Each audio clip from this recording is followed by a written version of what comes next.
Question 22।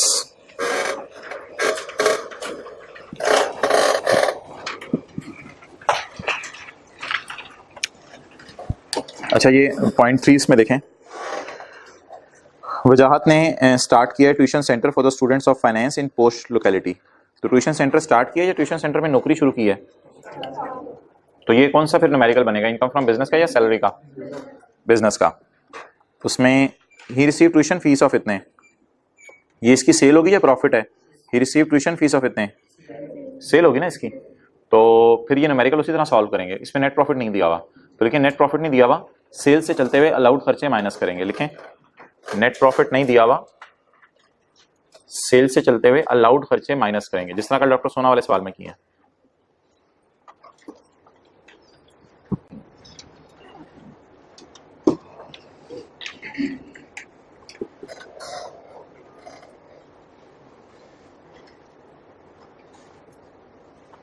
ठीक है, इसकी भी मैं कोशिश करूंगा डिस्कशन आज आपसे शेयर कर लूं। अच्छा, कल वाले सवाल पे हैं जो जिसकी डिस्कशन आपसे शेयर की थी लेक्चर के पार्ट बी के तौर पे, किस किसने अटेंड कर ली थी? जरा हाथ खड़ा करें। हो भी जाया करे तो अटेंड कर लिया करें, ठीक है?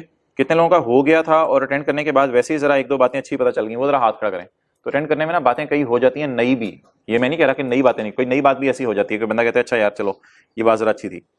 अच्छा फिर भी एक दफा जरा नजर मार लें डॉक्टर सोना वाले न्यूमेरिकल पे। इसमें ना यार अजीब सी चीज थी, आपने एक चीज नोट की होगी, उसने ना अपने बिजनेस की रिसीट्स एंड पेमेंट्स दे दी थी, प्रॉफिट एंड लॉस नहीं दिया था। क्या दे दिया था बोले?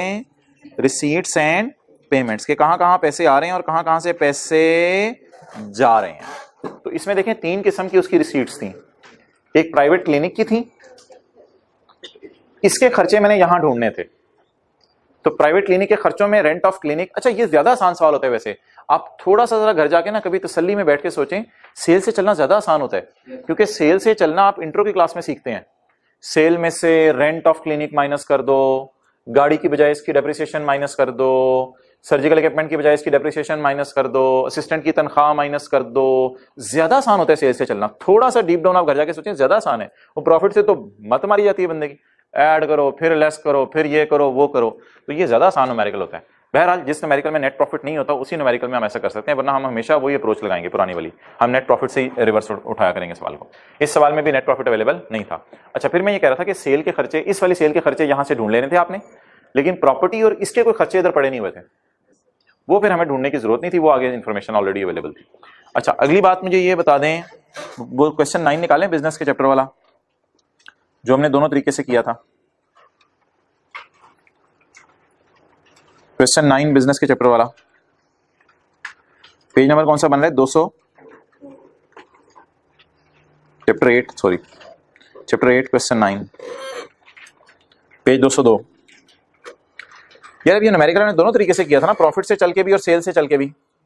लेकिन अब एक बात लिखें यहां पे, सेल से चल के न्यूमेरिकल सिर्फ तब स्टार्ट करना है जब प्रॉफिट गिवन। मैंने तो ये दोनों तरीके से एहतियातन करवा दिया था ना, पेपर में क्या करना है लिखें, सेल से चल के न्यूमेरिकल तब सॉल्व किया करना है जब प्रॉफिट अवेलेबल ना हो।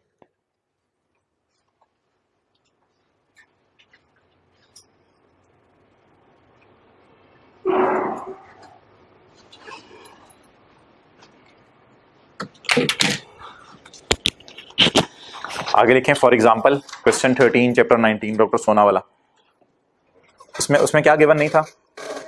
प्रॉफिट गिवन नहीं था। अच्छा कितने लोगों का न्यूमेरिकल 90% सही हो गया था पहली ट्राई में खुद करके? 100% भी हो गया था। ओके अच्छा जी निकाल लें आप। अगर अभी आपका न्यूमेरिकल 50% सही हो रहा है ना, तो आप बहुत सेफ एंड के ऊपर हैं, क्योंकि अभी आपने रिवीजन भी करनी है, टेस्ट भी देने हैं, आखिरी दिनों में बंदे का कॉन्फिडेंस लेवल काफी बढ़ जाता है तैयारी करके। तो अगर अभी आपका न्यूमेरिकल आधा हो रहा है तो बहुत बड़ी अचीवमेंट है, आप समझे, ये मैं आपसे मजाक नहीं कर रहा। अच्छा चैप्टर कौन सा जी? 22 सेल्स टैक्स एक्ट। हाँ वो न्यूमेरिकल आपको दिया था होमवर्क में, चैप्टर 25। इसका जरा सोल्यूशन निकालें। इसमें एक्चुअल इसका इनपुट कितना था? यही घर में निकाला था 663,000, ये इसका एक्चुअल इनपुट था। और आउटपुट का, ये पेज कौन सा? 531। और आउटपुट का 90% कितना था? 918,000। तो यार इधर तो देखें यही लोअर आ रहा था 663, तो जब यही लोअर आ रहा है 663, तो इसी को माइनस कर दिया। तो वो जो लाइन कल डाली थी कैरी फॉरवर्ड वाली, उस लाइन की जरूरत नहीं थी। क्लियर? तो ये जरा बात इस सवाल में थी। लेकिन जो हमने कल क्लास में सवाल किया था उसमें ये फिगर जो है वो ज्यादा थी और ये फिगर कम थी, इसलिए एक नई लाइन आई थी कैरी। कितना लोगों ने ये सवाल किया है? चेहरों से लग नहीं रहा वैसे। अच्छा,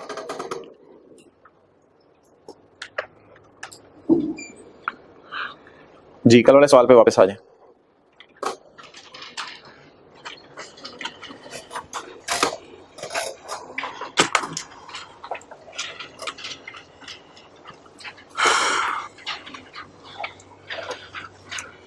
पेज 465।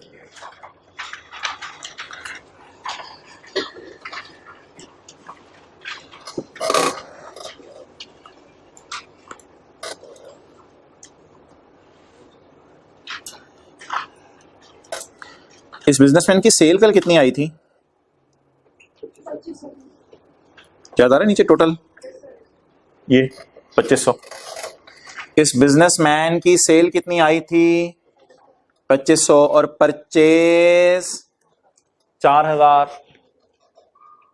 ये पागल है, 4000 रुपया खर्च करके 2500, बल्कि 4 में एक ये भी डाले ना। वैसे तो सोचे ये भी तो इसने खरीदे थे, कारपेट टायर भी खरीदे थे, कारपेट भी खरीदे थे। तो ये पागल है बिजनेसमैन कि 4000 की परचेज कर रहा है और फिर सेल 2500 की कर रहा है।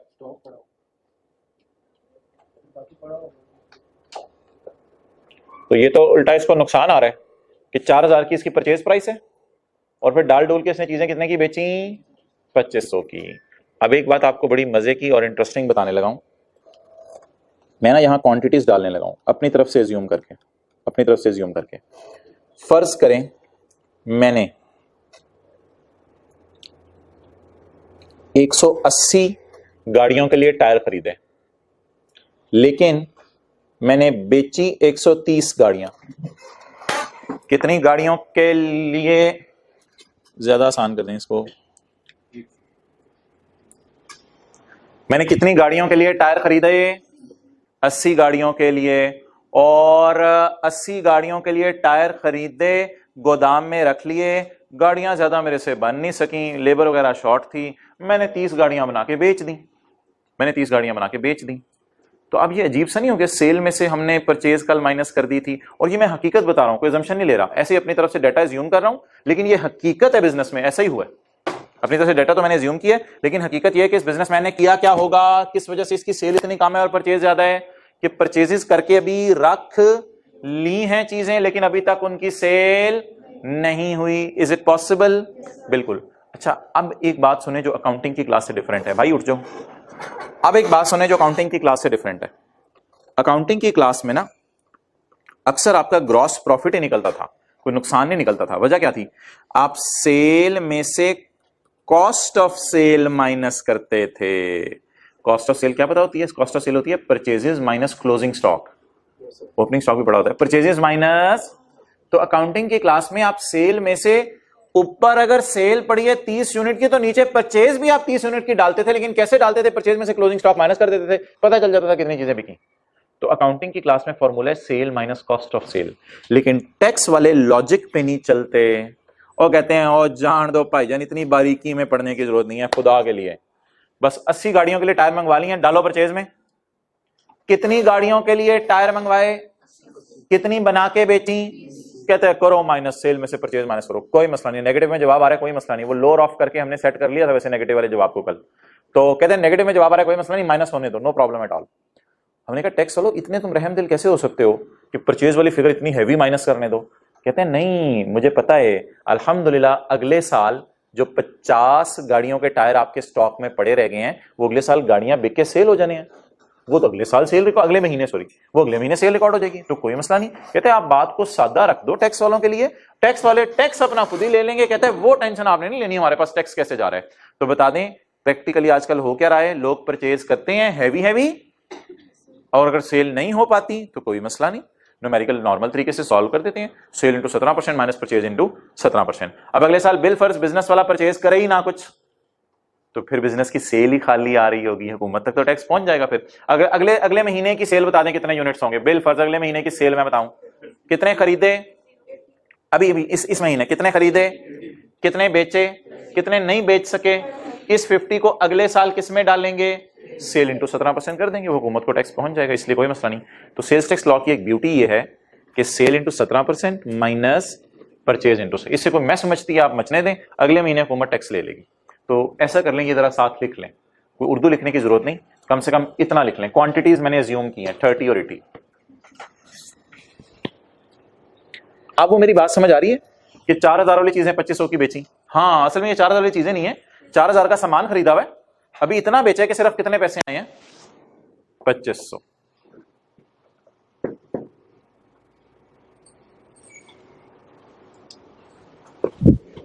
ये असल में एक पॉइंट की बुनियाद बनानी थी।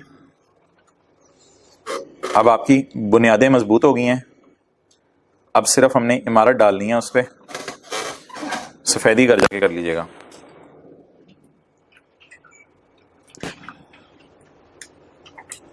अच्छा जी, यार एक बिजनेसमैन है, मैं आपको बताता हूं मैं बुक में कहां आया हूं।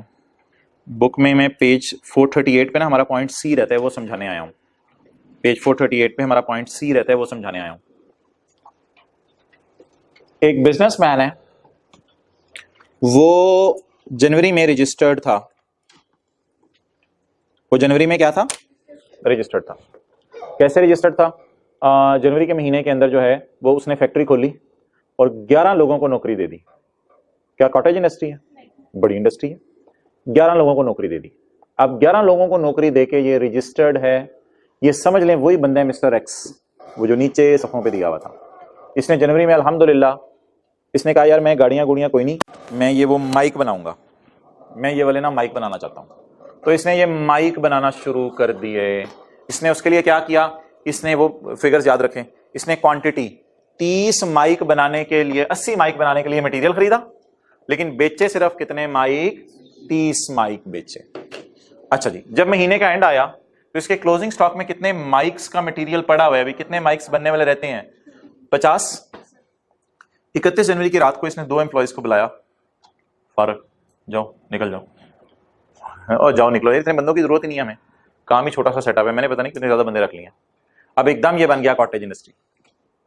ये हुकूमत के पास जाएगा 31 जनवरी की रात को, हुकूमत को कहेगा आप मुझे डी रजिस्टर कर दो। अनरजिस्टर्ड लफ्ज नहीं बोलना, वो तो बुरा बंदा होता है। ये हुकूमत को जाके जेन्युइन रिक्वेस्ट करेगा, मुझे क्या कर दो, बिकॉज आई एम, और हमने पढ़ा था कॉटेज इंडस्ट्री ने अपने आप को रजिस्टर नहीं करवाना होता। इसने करवा लिया हुआ था 11 एम्प्लॉयज की वजह से, लेकिन 2-3 एम्प्लॉयज इसने निकाल दिए और कह रहे मेरा तो बिजनेस ही बड़ा स्मॉल सा है, मैं ऐसे ही जज्बाती हो गया था, इतने लोग रख लिए थे मैंने। इसने अपने आप को क्या करवा लिया, जाके डी रजिस्टर। क्लोजिंग स्टॉक में कितने यूनिट्स पड़े हैं, 50। इन 50 पे अब पड़ जाएगा फड्डा। ये 50 इसने माइक अब बेचने हैं फरवरी में। जब फरवरी में ये 50 माइक बेचेगा तो बिल पे 100 वाले बिल पे 100 ही लिखेगा, क्योंकि ये छोटी सी इंडस्ट्री है, इसने तो अपने आप को सेल्स टैक्स के एम्बिट से ही बाहर निकाल लिया। अब जब ये 100 वाले माइक पे 100 लिखेगा बिल के ऊपर, तो हुकूमत को होगी तकलीफ, डिस्टर्बेंस, हुकूमत को तकलीफ होगी। हुकूमत कहेगी ओए तूने परचेज में माइनस करके पिछले महीने बेनिफिट ले लिए।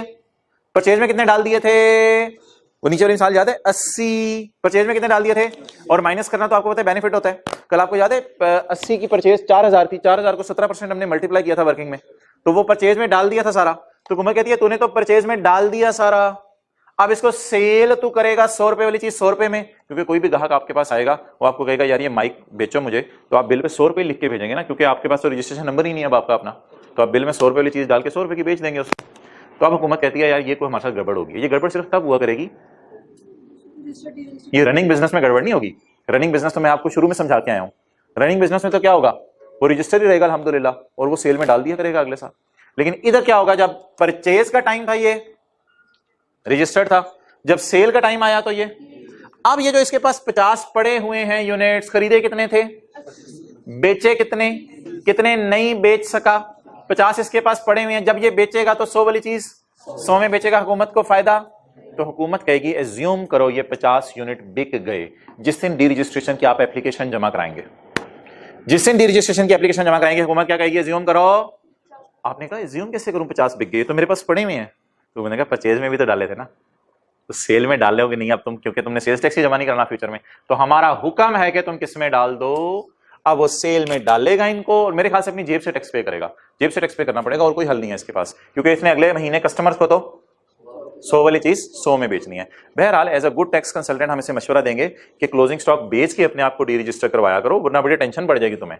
तो वो हम इसे मशवरा अलग से दे दें, मशवरे की मैं बात नहीं कर रहा, मैं फिलहाल लॉ की बात कर रहा हूं कि बेचारे के पास 50 पड़े रह गए तो फारग हो जाएगा ये बंदा, इसको बड़ा नुकसान होगा इस चीज के ऊपर।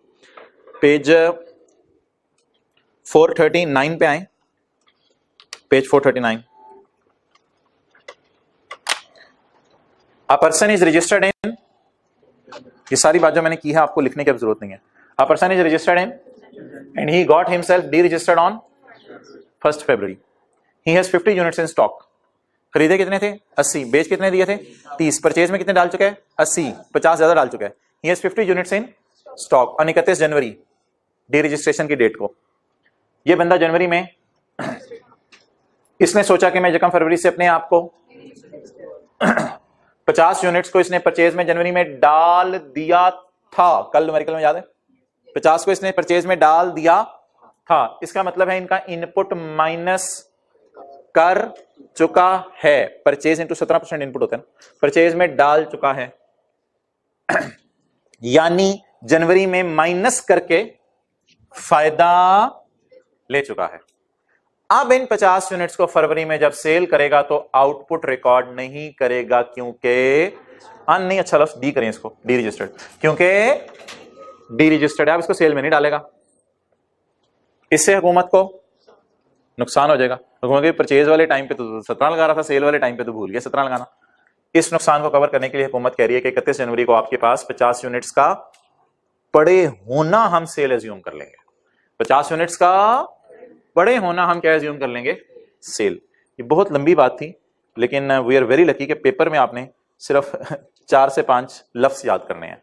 पेपर के लिए ये बात याद रख लें। पोजेशन, पोजेशन कितनों की है? पोजेस कितने करें अपने पास? Possession of taxable goods held immediately before date of date लिख लें, immediately before date of deregistration. बताएं जी, डी रजिस्ट्रेशन की डेट से पहले पोजेशन कितनों की है? ये 50 का पड़े होना क्या एज्यूम कर लिया जाएगा? सेल। ये ब्रैकेट में मैंने सिर्फ आपको समझाने के लिए बात लिखी हुई है, ये लॉ का हिस्सा नहीं है। Possession of goods is assumed as sale. और अगर कोई आपसे पूछे कि 31 जनवरी को इसको सेल में क्यों डाल रहे हो, क्योंकि ये तो अभी बिके ही नहीं, तो उसे कह देना कि इसकी रीजन है 50 को इसने परचेज में डाल दिया था। ये लॉजिक मैंने हाईलाइट कर दिया है। अगर कोई पूछे इसको सेल में क्यों डाल रहे हो, तो आप उसे बता देना इसको इसने किस में डाल दिया हुआ है? परचेज में। किस महीने में? जनवरी में।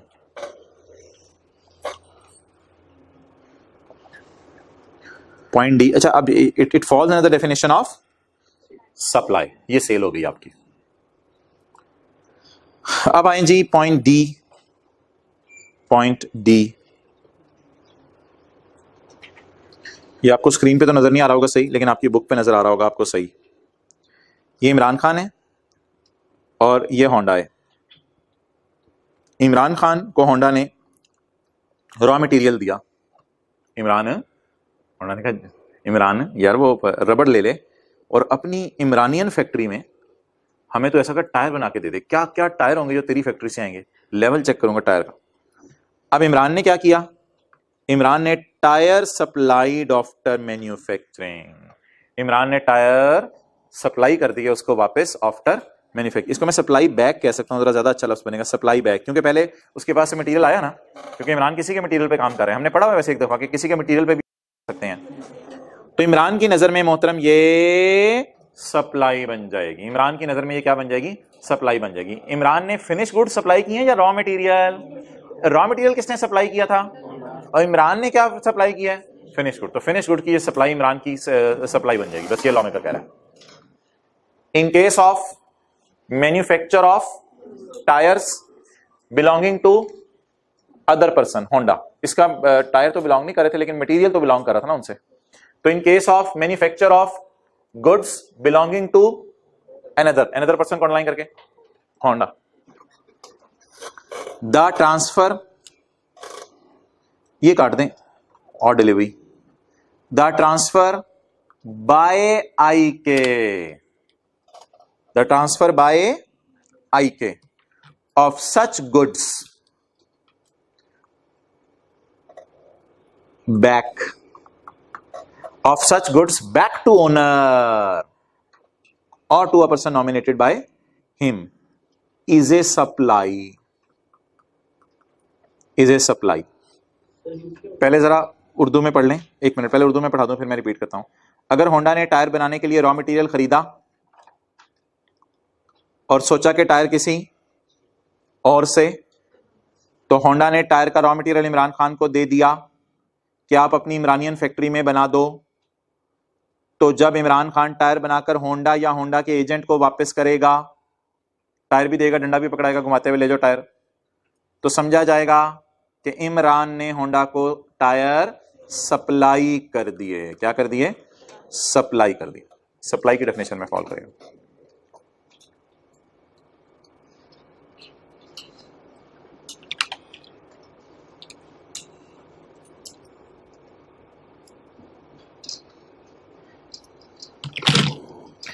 In case of manufacture of goods belonging to Honda, the transfer by Imran Khan of such goods back to Honda is considered as supply.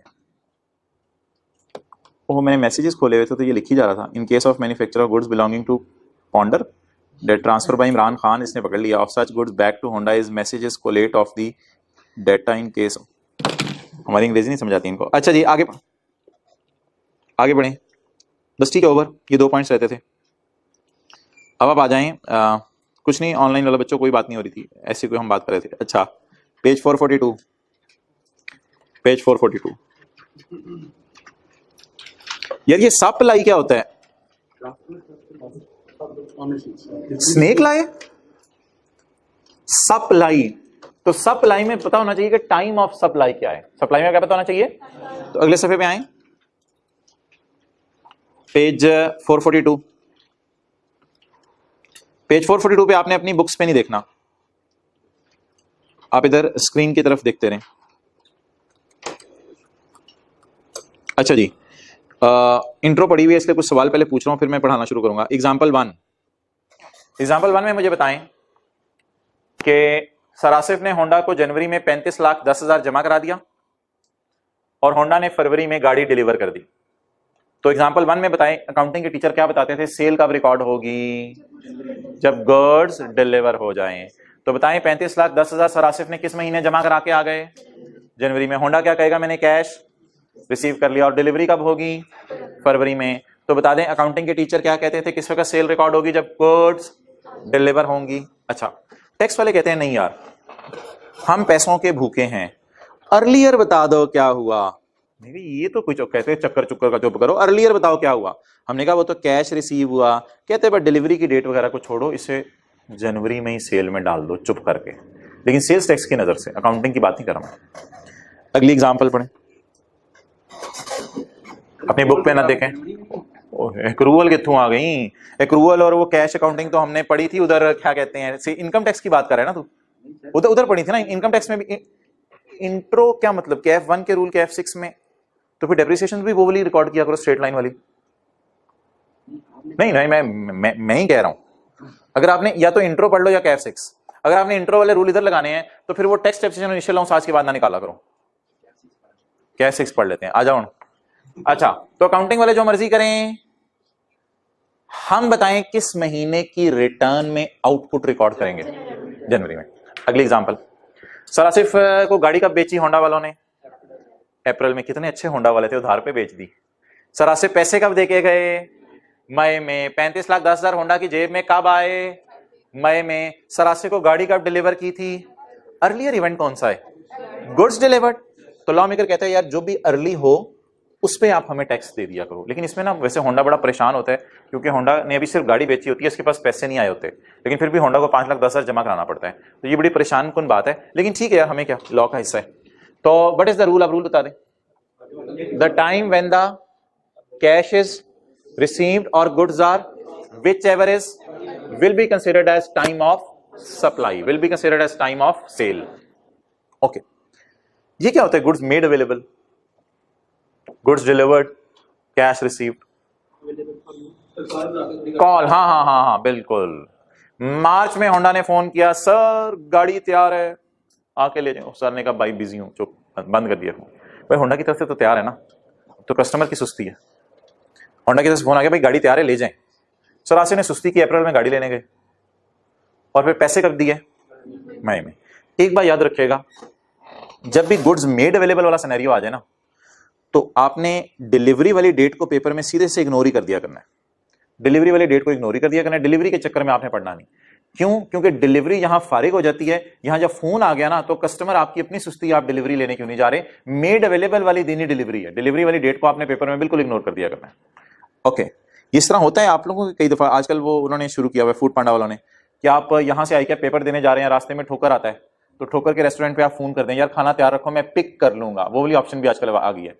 तो अब उसने फोन करके कह दिया भाई आ जाओ पिक कर लो, आपने कहा भी मुझे 5 मिनट हैं, तो फोन का मतलब था उसने आपको खाना मेड अवेलेबल कर दिया, आपको डिलीवर 5-6 मिनट बाद हुआ। तो इसी तरह मैं कह रहा हूं, जब भी मेड अवेलेबल वाला सिनेरियो पेपर में आ जाएगा, तो आपने किस डेट को इग्नोर कर देना है? डिलीवरी को। अब फड्डा पड़ेगा सिर्फ इन दोनों में। इन दोनों में से बता दें जी अर्ली क्या है, फोन जल्दी आ गया था या पैसे सरा से जल्दी दे गए? तो इसलिए टिक कर दूं मैं इसको, it is a time of supply. आगे चलें जी। एग्जाम्पल 4, सर आसिफ ने 35,10,000 कब जमा कराए? मार्च में। होंडा का फोन कब आया? सर आसिफ गाड़ी पे बैठे हुए कब नजर आए सड़क पे? मई में डिलीवरी उठाई। तो एक चीज तो कटवा दें, फिर उसके बाद सवाल शुरू करते हैं। क्या चीज काट दें? डेट ऑफ डिलीवरी को छोड़ें, पर उससे हमें क्या कंसर्न है? हमें बस फोन आ गया तो चीजें तैयार हैं बस। आप बता दें अर्लियर क्या है? कैश। तो कब सेल रिकॉर्ड करेंगे? जब आपने देखे लॉ मेकर कितना अच्छा है, जैसे को पंगा डालो सेल में डाल देता है। अभी सब कुछ छोड़ें, अर्लियर का ये इंपैक्ट था, कुछ हुआ भी नहीं अभी, जिस पे शाकिर आप फौरन सेल रिकॉर्ड कर दो, पैसे आ गए चलो भाई फौरन सेल रिकॉर्ड करो, जो मर्जी हो जाए फौरन सेल रिकॉर्ड करो। तो लॉ मेकर की कोशिश होती है सेल जल्द से जल्द रिकॉर्ड करवा दे हमारी, ताकि उसे टैक्स पहुंच जाए। क्लियर हो गया? तो एक काम आप छोटा सा आप कर लें कि इसको काट दें और इसको काट दें, काट ही दें। क्या मतलब? ये क्या मतलब खत्म कर दें? यार वजह दस क्या करना, ये तो अब कल मैं समझ रहा था तेरी सादगी है, तेरी सादगी नहीं है, तू जानबूझ के पंगे। अच्छा, तो ये गुड्स डिलीवर्ड जो है ना, ये इररिलेवेंट हो जाएगा पेपर में किस सिनेरियो में? जब मेड अवेलेबल वाला आ जाएगा। पढ़ें जी। सेल कब रिकॉर्ड करनी है? अकाउंटिंग के टीचर के अपने रूल्स हैं, हमारे अपने हैं। A sale of cars by Honda, पिछला सफा, sale of car by Honda पढ़ें। Earlier of the time at which the goods are delivered, और टाइम नहीं मेड अवेलेबल, नहीं प्लीज व्हाइट बोर्ड की तरफ देखें। फिर आप, मैं तो स्टेप्स में पढ़ाना चाह रहा हूं, व्हाइट बोर्ड की तरफ देखें। Earlier of the time at which the goods are, और the time when any payment is received by, ये ना सप्लायर सेलर के लिए यूज करेगा लफ्ज, अंडरलाइन कर लें, सेलर होंडा, सप्लायर का लफ्ज ना इस टॉपिक में सेलर के लिए यूज होगा। बता दें जी, जब पैसे आए या जब चीजें गई, विच एवर इज अर्लियर। लेकिन एक और सिनेरियो भी हो सकता है, वो क्या हो सकता है? उसमें डिलीवरी नहीं होगी, फिर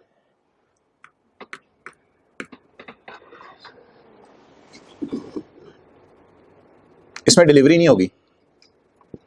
आप पढ़ें, the time at which the goods made available to the recipient, अब डिलीवरी को इग्नोर करना पड़ेगा, और the time when any payment is received. तो when we will ignore delivery? When there is a scenario of made available. Point B, किस्तों के ऊपर आपने मोटरसाइकिल बेचा, किस्तों के ऊपर मोटरसाइकिल बेचा, मुआहिदा हुआ 1 जनवरी को, डिलीवर हुआ 1 फरवरी को, पैसे आए मार्च अप्रैल मई जून में थोड़े थोड़े करके। लॉ मेकर इतना जज्बाती हो गया, पागल ही हो गया, कहता है कैश भी छोड़ो डिलीवरी भी छोड़ो, लुट मचा दो, जान ले लो दोनों की। The time at which the agreement is entered into, कहते हैं ना डिलीवरी देखो ना कैश देखो, मैं दीवाना हो गया हूं। बस जिस दिन उन्होंने मुआहिदा साइन किया, चलो भाई टैक्स जमा कराओ, ओ भाई पैसे नहीं, चुप पैसे नहीं दिए, चुप टैक्स जमा कराओ। तो सेल का रिकॉर्ड करेंगे जब मुआहिदा हो जाएगा। किस केस में? अगर चीज किस पे बेची है? किस्तों पे। सर्विसेज, ऊपर को क्या था? Sale of goods. अगर सर्विसेज का केस होगा तो इसमें अर्लियर नहीं है यार, यहां थोड़ी रिलैक्सेशन है, यहां time at which the services are provided. यहाँ थोड़ी रिलैक्सेशन है, यहाँ अर्लियर वाला चक्कर नहीं है। जब क्या होंगी, ये थोड़ी सी लॉजिकल बात है, क्रूअल कॉन्सेप्ट वाली, कि जिस वक्त सर्विसेज रेंडर होंगी उसी वक्त सेल रिकॉर्ड करेंगे, यहाँ अर्लियर वाला चक्कर नहीं है।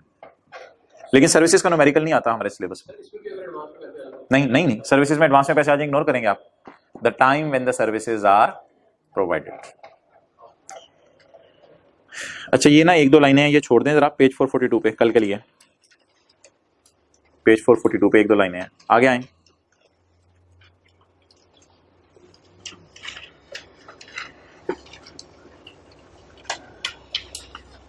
अच्छा, ये क्या है जी, value of supply, value of supply. एक एग्जांपल हमने पढ़ी हुई है रिटेल प्राइस के लिए, रिटेल प्राइस के लिए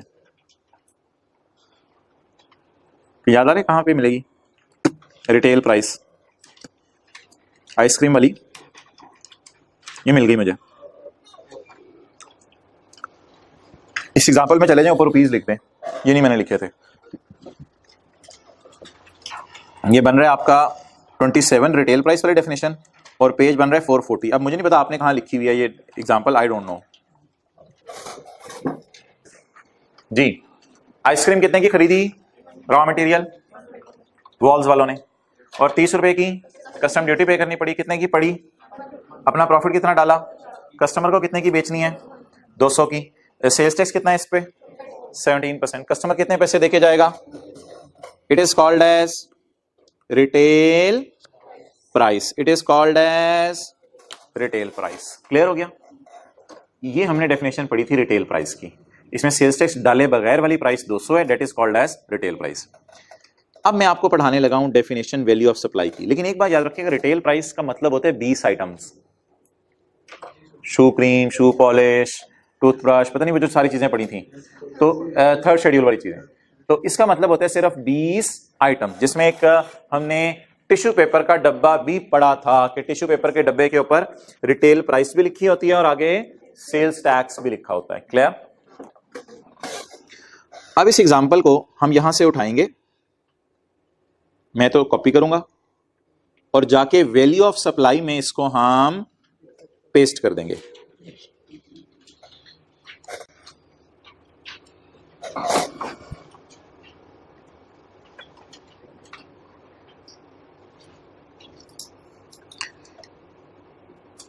तैयार हो तो मैं लेके जा रहे हैं? जी ले जाए मुझे। कहाँ लेके जा रहे हैं मुझे? ये दूसरी क्लास वाला भी इधर पड़ा हुआ है, इसको डिलीट कर दें, मुझे अलग से लेके जाएं। चलें, जल्दी आओ। अच्छा मैं आ रहा हूं, इधर वैल्यू ऑफ सप्लाई के पास खड़े हो जाओ जी, और कुछ थोड़ा सा एक्सपैंड हो जाओ। ओके, अब ये हम किस पेज पे आ गए हैं? अच्छा, अब ऐसा करते हैं,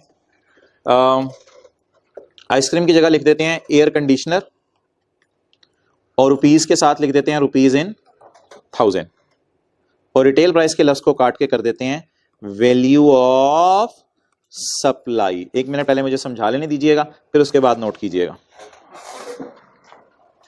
1,20,000 का एसी बनाने के लिए मटेरियल खरीदा, 30,000 उस पे सेल्स टैक्स पे, सॉरी कस्टम ड्यूटी पे की। 1,50,000 का डॉलेंस को एसी पड़ा, डॉलेंस ने 50,000 अपना प्रॉफिट डाला, सोचा ये स्टैंडिंग एसी 2 लाख रुपए का बेचना है कस्टमर को, लेकिन हुकूमत ने कहा कितने का बेचो? 2,34,000 का। क्लियर? तो ये बिल्कुल एज इट इज वही वाली हमारी मिसाल बन गई, सिर्फ हमने इधर रुपीज इन 1000 लिख दिया, उधर एसी लिख दिया, इसका नाम बन गया वैल्यू ऑफ सप्लाई। अब नोट करने से पहले जरा आपने एक बात सुननी है, ये डेफिनेशन आपको याद है। Value of supply is the price received by shopkeeper including all duties and taxes except sales tax. तो डेफिनेशन ऑलमोस्ट वही बन रही है, लेकिन मोहतरम उस सफे पे क्या येलो में मैंने हाईलाइट किया था? रिटेल प्राइस, और इधर क्या हाईलाइट किया? Value of supply. Retail price और वैल्यू ऑफ सप्लाई में फर्क सुनते जाएं, 2-3 फर्क हैं, तसल्ली से सुनने हैं आपने। रिटेल प्राइस का लफ्ज अभी लिखने नहीं, रिटेल प्राइस का लफ्ज 20 चीजों के साथ खास है पाकिस्तान में, जिसमें से एक चीज ये है, एक शेविंग क्रीम है, एक टूथ ब्रश है, एक जो है शू क्रीम है। इन चीजों के साथ रिटेल प्राइस का लफ्ज पाकिस्तान में खास है। ये चीजें पाकिस्तान में गिनी चुनी है जो जनरल स्टोर से आपको मिल जाती हैं, ये चीजें पाकिस्तान में सिर्फ 20 चीजों के साथ लॉ मेकर ने लफ्ज यूज करना पसंद किया है, रिटेल प्राइस। इसके अलावा पाकिस्तान में लाखों चीजें बिकती हैं, AC, geyser, heater, oven, camera, laser लाइटें, पता नहीं क्या क्या पाकिस्तान में बिकता है। इसके अलावा लाखों चीजें पाकिस्तान में बिकती हैं, गाड़ियां, क्या क्या बिक रहा है पाकिस्तान में। उन चीजों में से किसी के डब्बे पे आपको रिटेल प्राइस का लफ्ज कभी नहीं जिंदगी में लिखा हुआ नजर आएगा। उनकी प्राइस बिल पे लिखता है दुकानदार। ये बिल पे लिखी होती है बात, सिर्फ इतनी सी 200 जमा 34, ये बिल पे लिखी होती है। और वो जो प्राइस होती है उस प्राइस को रिटेल प्राइस नहीं कहना आपने, उसका नाम अलग रख दें, क्योंकि रिटेल प्राइस का लफ्ज सिर्फ इन चीजों के लिए खास है। उसका नाम क्या रख दें? Value of supply. नोट कर लें। ये कहां नोट कर रहे हैं आप? ये आप नोट कर रहे हैं पेज 443 पे नोट करना है, लेकिन 442 पे जगह होने की वजह से वहां नोट कर रहे हैं। तो पेज 443 पे ये चीज नोट करनी थी, 442 पे कर लें तो ज्यादा अच्छा जगह है वहां।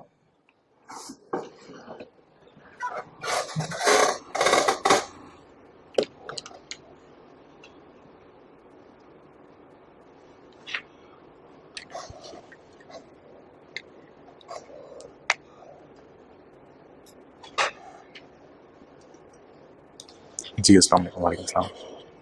अल्लाह का शुक्र। हाँ।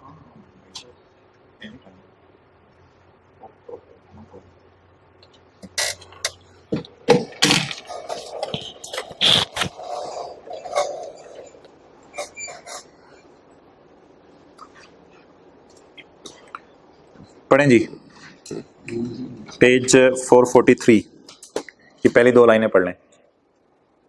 ₹1000 ऊपर लिख दीजिएगा ताकि लगे एसी 2,34,000 का है और आइसक्रीम 234 रुपए की थी। Value of supply means in respect of a taxable sale. Taxable है ना, एसी टैक्सेबल सेल है, एग्जाम्प्ट तो नहीं है एसी पाकिस्तान में, टैक्सेबल है। In respect of a taxable sale the पैसे including all duties and taxes which the receive from buyer। तो सप्लायर का लफ्ज लॉ में यूज होगा सेलर के लिए और रेसिपिएंट का लफ्ज यूज होगा बायर के लिए। Value of supply means 30 lakh रुपए गाड़ी के केस में या एसी के केस में 2 लाख रुपए। तो means value in respect of taxable sale the money including all duties and taxes which the seller will get from but excluding the amount of sales tax, क्योंकि इस लॉ में अगर टैक्स का लफ्ज कहीं भी यूज होगा उससे मुराद सेल्स टैक्स होगा। तो वही डेफिनेशन है रिटेल प्राइस वाली। अच्छा, बहुत ही मादरत के साथ थोड़ा सा आगे आ जाएं, एक चीज लगे हाथों कर जाएं बेहतर है। पेज 446 पे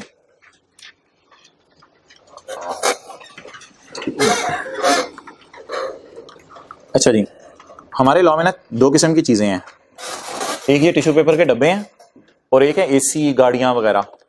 टिश्यू पेपर के डब्बों की खासियत सुनते जाएं। आइटम्स ये 19 पिछले साल थे, अब तो 20 items only which are listed in third schedule. Third schedule में 19-20 चीजें हैं जो हमने पढ़ी हैं एक दिन, ज्यादा एक दिन पढ़ी हैं। Charging of tax, sales tax shall be charge on retail price. ये डब्बे पे लिखा हुआ है रिटेल प्राइस।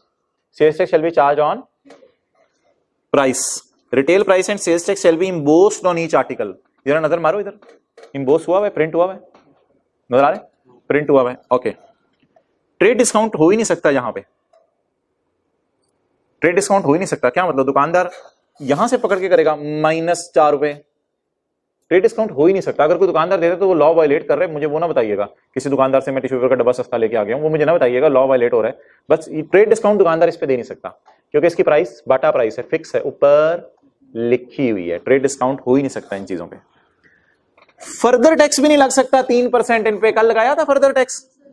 अब बुरा इंपोर्टर आया, याद है बुरा इंपोर्टर जिसने अपने आप को रजिस्टर नहीं कराया था। बुरा इंपोर्टर आया, रोज पेट्रोल दे दो, बड़ा पसीना आ रहा है। बुरा इंपोर्टर आया, भाई मुझे रोज पेट्रोल दे दो, बड़ा पसीना आ रहा है। लॉ मेकर कहेगा नहीं, इस पे 3% ना लगाना। कहां लगाओगे? जमा 3%, प्रिंट हुए पे और चेपियां लगाओगे, ऊपर पट्टियां लगा के कुछ करोगे, तो इन पे 3% भी नहीं लगता। ये किसकी हो गई? 20 आइटम्स की बात। तो 20 आइटम्स थोड़ा प्रोटोकॉल वाले हैं, इनके अलग अलग रूल हैं लॉ में। लेकिन अब मूव करते हैं गाड़ियों की तरफ, एसीओ की तरफ। Other taxable items, other taxable items means all items other than 20 other than 20 means thousands of items. तो पाकिस्तान में हजारों चीजें हैं ऐसी, एसी, फ्रिज, हीटर, वो सारे 20 की लिस्ट में थे। नहीं थे। इनकी खासियतें बताएं, बिल्कुल ऑपोजिट होंगी। इनको, इनकी रिप्लाईज को क्या कहना है? Value of supply. इनकी प्राइस इम्पोज नहीं हुई होती। इसी पे नजर मार लो, इसी के पीछे कोई रिटेल प्राइस या वैल्यू ऑफ सप्लाई क्लास नहीं लिखा हुआ, इनका तो बिल बनता है।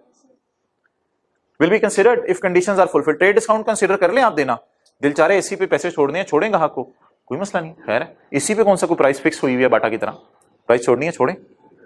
और फर्दर टैक्स, अगर बुरा बंदा गाड़ी खरीदने आया है तो उसे 30 लाख वाली गाड़ी कल 36 लाख की बिकवाई थी, 35 लाख 10 हजार की बजाय, तो फर्दर टैक्स कल 3% हमने, मुझे याद है हमने लगाया था। तो बुरे बच्चों को आपने बेचनी है चीजें बेचें। ये छोटे से फर्क है, लेकिन note the table given above is not to be memorised, it is only for understanding. ये अंडरस्टैंडिंग के लिए है, ये बातें सारी लॉ में लिखी हुई हैं लेकिन मुख्तलिफ जगहों पे हैं, वो फिर हम देखते रहेंगे। कंडीशंस आज मैं पढ़ाऊंगा ट्रेड डिस्काउंट की, ट्रेड डिस्काउंट की कंडीशंस आज मैंने पढ़ानी है। लॉ में ये चीजें जहां जहां आएंगी ना, तो यहां से लिंक करते रहना। तो एक बहुत बड़ी आज आपको चीज पता चली यार, जो 20 आइटम्स हैं पाकिस्तान में, उनके रूल ही अलग हैं, और जो बाकी सारी चीजें उनके लिए बिल बनते हैं, इनके बिल बनाने की भी जरूरत नहीं होती, प्राइस इसके ऊपर ही इम्पोज हुई होती है। अच्छा यार, ये तो सेल का ना एक बिल्कुल सादा सा सिनेरियो था कि 30 लाख वाली गाड़ी सर आसिफ को 35 लाख 10 हजार की बेच दी, या 2 लाख वाला एसी 2,34,000 का बेच दिया। ये तो सेल का बड़ा सिंपल सा सिनेरियो था। अब सेल में ना डिफरेंट सिनेरियोज हो सकते हैं। क्या क्या? सेल में कई सिनेरियो हो सकते हैं। आप डिस्काउंट पे चीजें दे दें, आप कजन को चीजें बेच दें, आप चीजें बेच के पैसे ना लें, पैसे ले लें और कोई कुर्सियां ले लें बदले में। तो सेल्स में डिफरेंट सिनेरियोज हो सकते हैं। अब ये डिफरेंट किस्म के सिनेरियोज डिस्कस कर रहे हैं और हम उसमें देखेंगे वीओएस क्या लेनी है, यानी वैल्यू ऑफ सप्लाई क्या लेनी है। पहला scenario, if consideration for sale is fully और पार्टली इन काइंड। अगर कंसिडरेशन फुल्ली और पार्टली इन काइंड है, क्या मतलब? कुछ पैसे दे दिए और कुछ चीजें दे दी हैं, तो क्या करेंगे?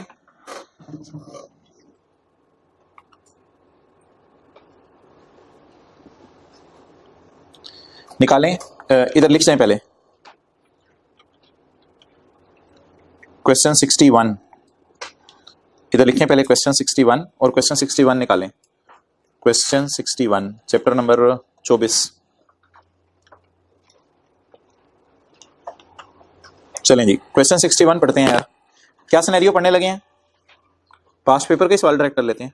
Partly in kind and partly in cash. थोड़े से पैसे आएंगे और बदले में थोड़ी सी चीजें आएंगी।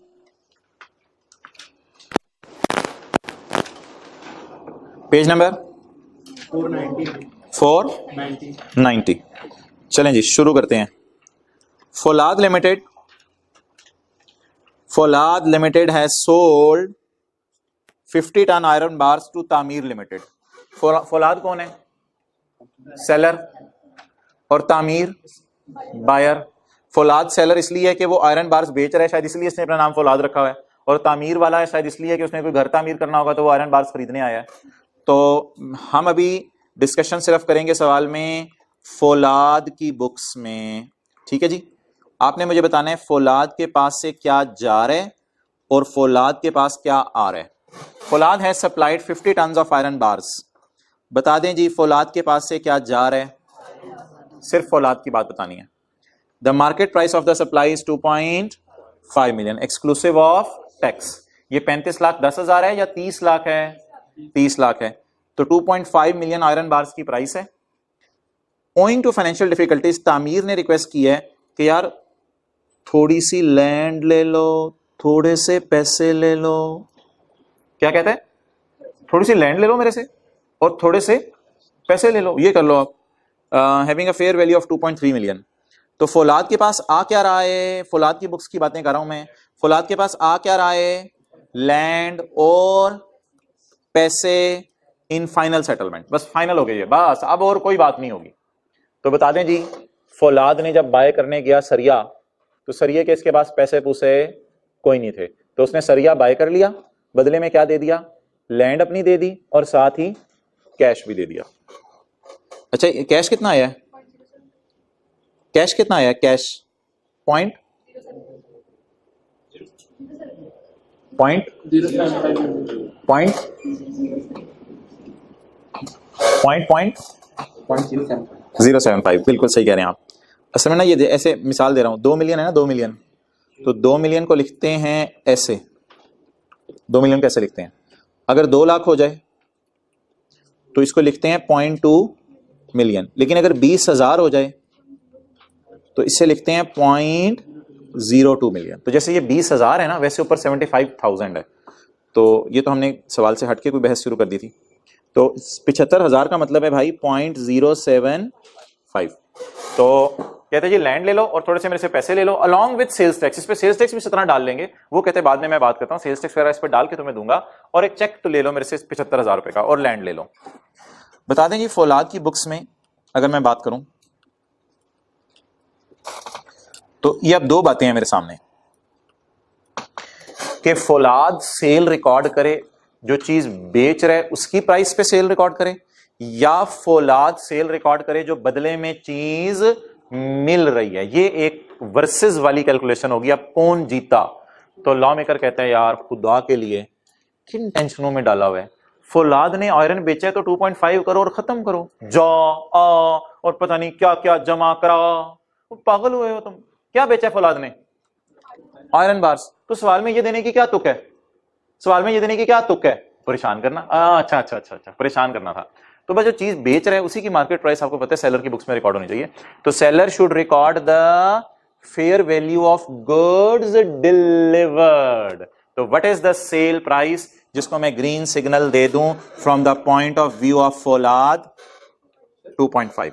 जी नहीं, जब कोई स्पेसिफिक सिनेरियो आ जाए ना तब हायर लोअर एक्चुअल इन चीजों नहीं पड़ता। जब स्पेसिफिक सिनेरियो लॉ का आ जाए तो उसको फॉलो करते हैं। अभी लॉ की वर्डिंग में पढ़ाऊंगा, आप कोई पुरानी बातें शायद लिंक कर रहे होगे और उसमें सोच रहे होगे। तो इसमें ना ना ना ना मैं लॉ की लैंग्वेज पढ़ूंगा, मैं आपसे राय नहीं लूंगा। मैं लॉ की लैंग्वेज पढ़ाता हूँ, मैं लॉ की लैंग्वेज पढ़ाता हूँ। वो तो आपका जो भी दिल चाह रहा है वो करें, मैं लॉ की लैंग्वेज पढ़ाता हूँ। If consideration for a sale is fully और partly in kind, open market price of goods delivered. Supply क्या हो रही है? सप्लाई रिसीव्ड तो नहीं लिखा हुआ, सप्लाई रिसीव्ड तो नहीं लिखा हुआ। तो इधर क्या मुराद है सप्लाई से? Supply delivered. ये लॉ का मशवरा है, आगे आपकी अपनी मर्जी है। तो open market price of supply delivered. जब लॉ में कुछ खास तौर पे चीज लिखी हुई आ जाए तो हमने जनरल रूल नहीं सोचने होते। क्लास के बाद आपका सवाल ले लूंगा मैं। तो भाई क्या बेचा आयरन उन्होंने? लोहा। लोहा मार्केट में कितने का है? It is sale price. तो यहां आ जाए, नोट कर लें।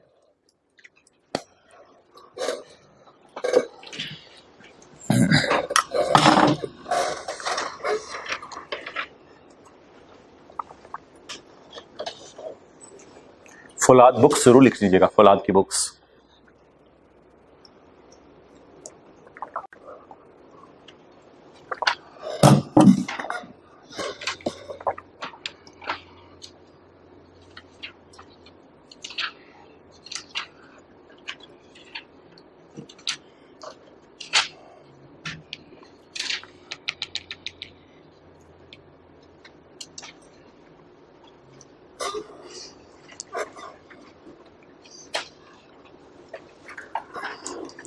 ओके, सवाल के रिगार्डिंग अपने comment the chargeability of sales tax in the above situation. लेकिन ये अधूरा सवाल है कि आपने बनाया हुआ है, आगे लिखें in the books of Faulad. In the books of Faulad बताएं चार्जेबल कितना होगा, किस पे सेल्स टैक्स लगेगा? 2.5 पे।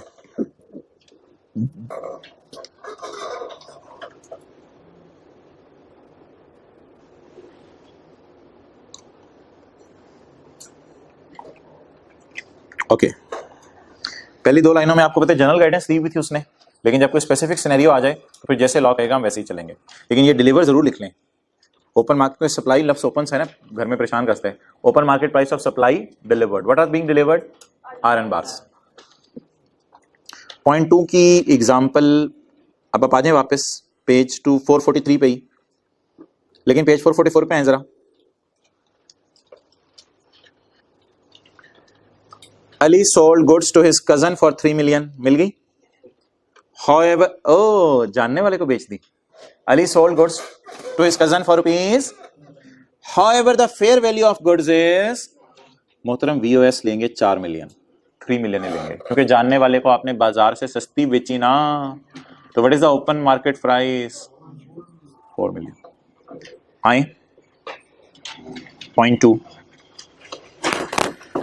If seller and buyer are, जानने वाले, if seller and buyer are and sale is made at no consideration, free भी तो दे सकते हैं कजन को, and sale is made at no consideration free, और at a consideration lower than, तो ओपन मार्केट प्राइस, बाकी ब्रैकेट में ले लिया करें वो। हाँ फिर भी ऐसा ही होता है। 0.3 की एग्जांपल पढ़े। फरीद मोटर्स, अगला सब, Farid Motors sold bike to one of its customer for 1 lakh on Farid Motor normally sell bike for 1 lakh. कितना सरचार्ज डाला है, ये सरचार्ज लेट पेमेंट का इंटरेस्ट के नाम से डाला है इसने। आमतौर पे बाजार में बाइक कितने की मिल रही है, लेकिन इंटरेस्ट डाल के लेट पेमेंट की वजह से कितने की मिल रही है। हजरात लॉ मेकर ने यहां खुशी की खबर सुनाई, कहते हैं VOS इज 1 लाख, इंटरेस्ट पे सेल्स टैक्स नहीं लगता। ये तो कोई बात नहीं, इंटरेस्ट पे सेल्स टैक्स लग रहा हो तो VOS is 1 lakh open market price.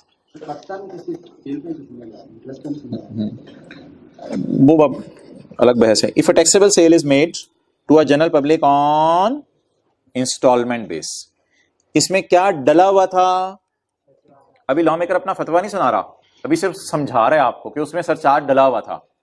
अब लॉ मेकर अपना फतवा देने लगे open market price of motorcycle, interest डाल के नहीं। ओपन मार्केट में तो फिर लाख रुपए का ही मिलेगा जो भी पैसे लेके जाएगा।